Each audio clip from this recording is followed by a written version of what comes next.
말씀을 읽겠습니다. 오늘의 말씀은 열왕기상 17장입니다.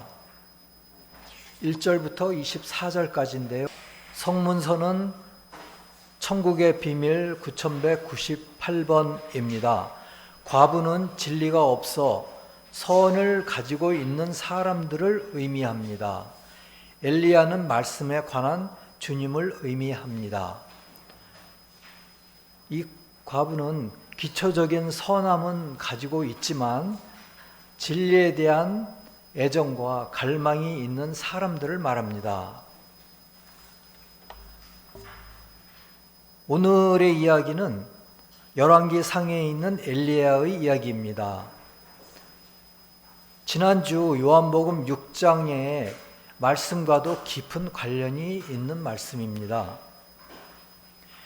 엘리야 선지자와 이스라엘 왕 아합의 충돌에 관한 내용은 열왕기상 17장, 18장에 기록되어 있습니다. 열왕기상 17장에서 엘리야의 이야기는 이스라엘 왕 아합에게 가뭄의 예언을 하는 것으로 시작합니다. 이스라엘 땅에는 엘리야의 말에 따라 이슬도 비도 내리지 않을 것이라는 예언이 선포됩니다. 그 이유는 무엇일까요? 그 이유는 아합 왕과 이스라엘 자손이 주님의 명령과 계명을 어기고 바알신을 섬겼기 때문입니다. 그러나 18장에서 보면 3년이 흐르고 나서 비가 내렸습니다. 18장 1절에서는 말하기를 많은 날이 지나고 제3년에 여호와의 말씀이 엘리야에게 임하여 이르시되 너는 가서 아합에게 보이라. 내가 비를 지면에 내리리라. 그리고 이제 많은 이야기들이 있는데요. 일단은 그거는 생략하고요. 45절에 보면 조금 후에 구름과 바람이 일어나서 하늘이 캄캄해지며 큰 비가 내리는지라 아합이 마차를 타고 이스라엘로 가니 3년이 지난 후에 이와 같이 비가 왔습니다. 그런데 아합 왕에게 큰 기근이 있으리라는 이야기를 했을 적에 아합 왕은 엘리야가 미워서 죽이고자 하였습니다. 아합 왕은 바알신을 섬기는 사악한 왕이었죠. 이에 하나님은 엘리야에게 요르단으로 흐르는 그릿 시냇가에 숨도록 명령하였습니다. 아합 왕의 위협을 피하여 그릿 시냇가에 숨도록 명령하였는데요. 근데 기근이 들어서 정말 먹을 것도 없고 마실 것도 없지요. 근데 주님께서 말씀하시기를 그 말씀하신 대로 내가 까마귀들에게 명령하여 거기서 너를 먹이게 하리라 하고 말씀하신 대로 까마귀가 먹을 것을 공급하게 했습니다. 그리고 그 빵과 고기를 가져다 주는 것으로 식사를 했고 또 물은 시냇물을 마셨습니다. 근데 기근이 계속되니까 어떻게 되었을까요? 까마귀도 더 이상 먹이를 찾을 수가 없고 또 시냇물도 말랐습니다.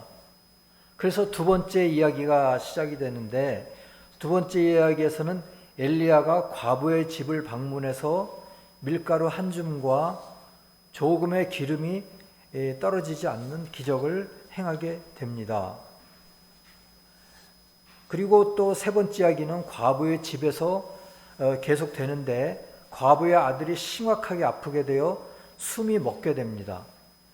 그러나 하나님께 부르짖어 아들의 혼이 들어오는 이야기로 오늘의 세 가지 이야기가 진행이 됩니다. 근데 오늘의 이야기에서 우리가 어떠한 교훈을 얻을 수 있을지 다 같이 묵상해 보기로 하겠습니다. 그릿 시냇가에서의 생활에서 물이 마르자 엘리야는 시돈의 사르밧으로 가라는 하나님의 명령을 받습니다. 그곳에서 과부를 만나며 과부에게 먹을 것을 요청했습니다. 했습니다. 과부는 자신과 아들의 마지막 음식을 준비하려고 했지만 엘리야는 먼저 자신을 위한 작은 떡을 만들 것을 요청하였습니다. 즉 조금 남은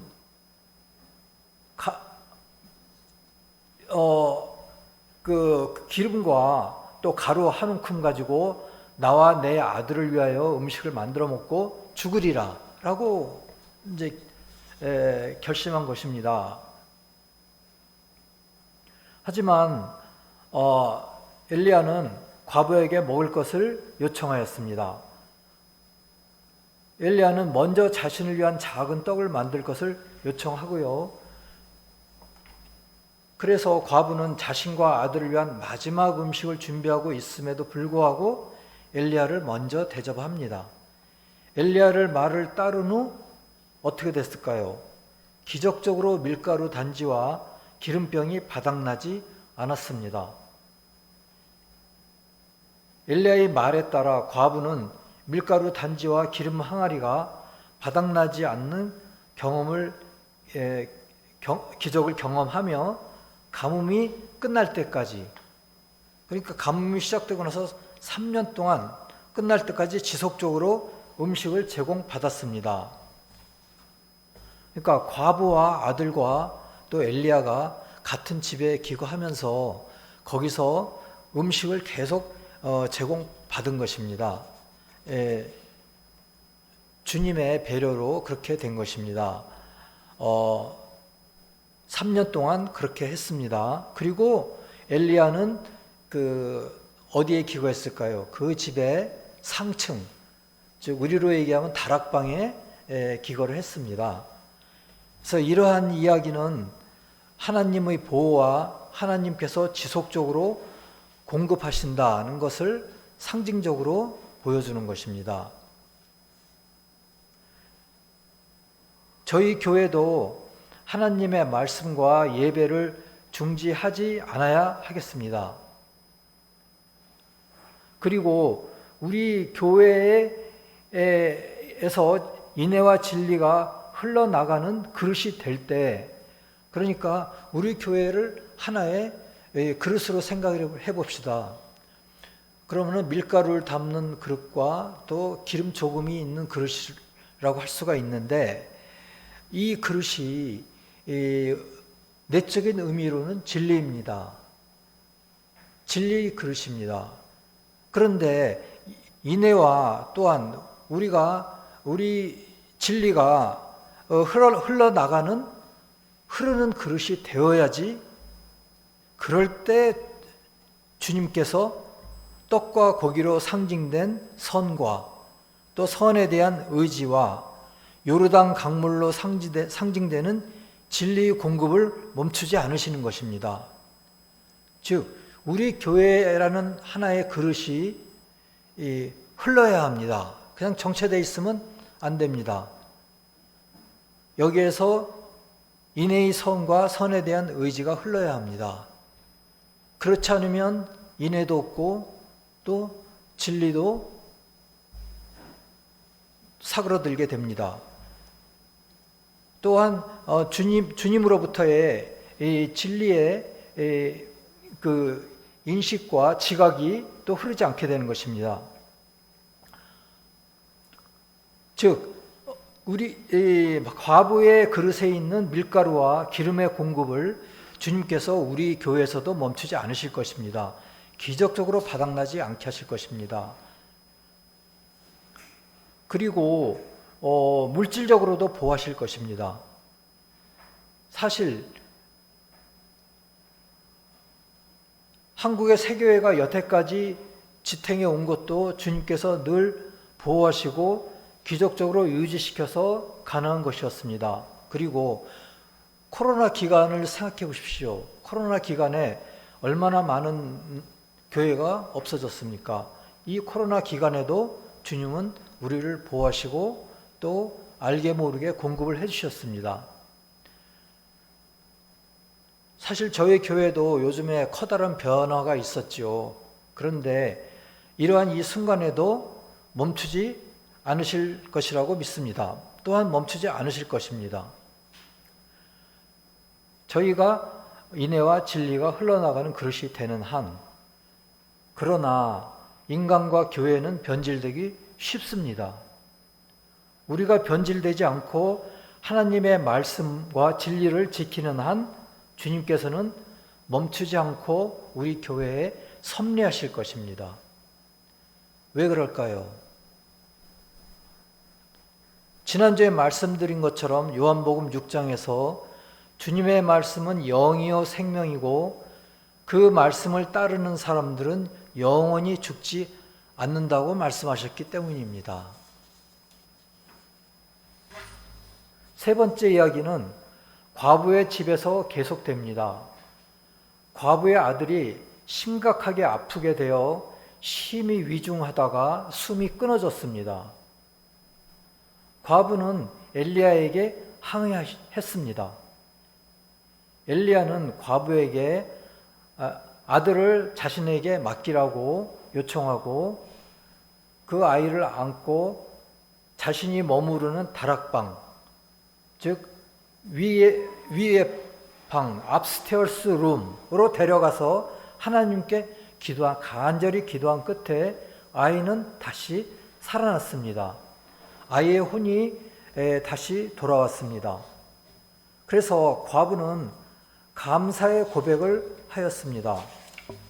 24절에 보면은 여인이 엘리야에게 이르되 내가 이제야 당신은 하나님의 사람이시오 당신의 입에 있는 여호와의 말씀이 진실한 줄 아노라 라고 고백을 하였습니다. 이 기적은 구약에서는 기적으로서 쓰여 있지만은 이거는 기적으로만 단순하게 생각할 것이 아니고 우리를 하나님과 연결시키는 교훈이 담겨 있습니다. 우리가 이 세상의 어려움 가운데서 죽은 것 같을 때가 있습니다. 그러나 주님의 말씀으로 우리는 다시 살아납니다. 과부의 아들은 실제로 숨이 끊어졌습니다. 그러나 다시 숨을 쉬면서 살아났습니다. 우리도 육신의 삶을 다하고 가더라도 영계에서 계속 삶을 살게 됩니다. 계속해서 삶을 살게 되는 것입니다. 그러나 주님이 주시는 양식을 먹는 사람은 영원히 죽지 않게 되는 것입니다. 거기에서 자신이 원하는 삶을 계속 살게 되겠지요. 그런데 주님이 주시는 말씀의 양식을 먹지 않고 거부하는 사람들은 원하지 않는 곳으로 가서 죽음의 삶을 살게 되는 것입니다. 요한복음 6장 27절을 다시 보면은 썩을 양식을 위하여 일하지 말고 영생하도록 있는 양식을 위하여 하라. 이 양식은 인자가 너희에게 주리니 인자는 아버지 하나님께서 인치신 자니라. 35절에서는 나는 생명의 떡이니 내게 오는 자는 결코 줄이지 아니할 터요 나를 믿는 자는 영원히 목마르지 아니하리라. 주님은 지난주에 요한복음 6장에서 말씀하시기를 그렇게 말씀하셨습니다. 주님은 우리에게 5,000명을 먹이신 것처럼 육적인 양식도 주시고 또한 베드로에게 많은 고기를 잡을 수 있는 곳에 던지게 하셔서 많은 고기를 또 잡게 하셨습니다. 그런 것뿐만 아니고 주님은 말씀으로 영적인 양식을 주십니다. 그뿐만이 아니고 우리가 인애의 선을 행할 때 기쁨과 즐거움을 주십니다. 이러한 것이 주님이 주시는 양식이라는 것을 깊은 의미를 구약에서는 내포하고 있는 것입니다. 주님이 그 양식을 주실 수 있는 유일한 분이신 것입니다. 바알신도 아니고요. 우리 현대에서 이야기하는 많은 신들도 절대 아닙니다. 주님만이 이러한 양식을 주실 수 있는 유일한 분이신 것입니다. 엘리야와 과부의 이야기는 우리에게 하나님의 말씀을 신뢰하고 따를 때 하나님께서 우리의 필요를 어떻게 채워주실 수 있는지를 보여줍니다. 즉, 우리가 하나님의 진리의 말씀을 신뢰하고 따르고 묵상하고 해야 되는 것입니다. 그로부터 우리가 느끼게 되는 주님의 지시에 순종함으로써 우리는 영적인 양식을 받고 영적인 흐름을 느끼고 주님의 흐름을 우리 영혼에 느낄 수 있는 것입니다. 그리하여 말씀을 통해서 여러 가지 시련을 극복할 수 있다는 교훈을 우리에게 주고 있는 것입니다. 이러한 교훈은 오늘날 이러한 식으로 우리의 삶에 유효하고 하나님의 말씀에 대한 믿음과 순종이 얼마나 중요한지를 상기시켜 주는 것입니다. 우리가 하나님의 말씀을 듣고 따를 때 하나님이 우리를 어떻게 돌보는가, 어떻게 우리의 문제를 해결해 주시는지를 구약을 통해서 이 세 가지를 통해서 알 수가 있습니다. 구약에 일어난 일을 주님은 요한복음 6장에서 자세히 설명하여 주셨고 모든 세대에 걸쳐 주님의 말씀은 영이요 생명이시라는 것을 알려주시는 것입니다. 그것이 우리 삶에서 어떻게 반복되는지를 알려주시는 것입니다. 그러니까 구약에서 그 까마귀가 먹을 것을 갖다 주고 시냇물을 먹게 하시고 그것이 멈췄을 때 또한 그 과부를 만나게 하시고 과부의 기름 그릇과 또 밀가루 그릇에 계속 공급을 해주셨습니다. 그러한 기적을 일으켜 주셨고 또 과부의 아들이 죽었을 때 숨이 끊어졌을 때 그 과부의 혼이 돌아오게 하셨습니다. 이 모든 것을 요한복음 6장에서는 또한 그 본질적인 말씀을 해주신 것입니다. 주님의 말씀은 영이요 생명이고 또한 나의 그 살과 피를 먹는 자는 영원히 죽지 아니하리라. 또 그러한 말씀들이 우리한테도 적용이 된다 말씀하신 것입니다. 그런데 2000년 후에 그러면 우리가 2000년이 지난 후에 그러한 말씀들에 의해서 우리가 그러한 기적들이 일어난다는 뜻일까요? 그거는 아니고요.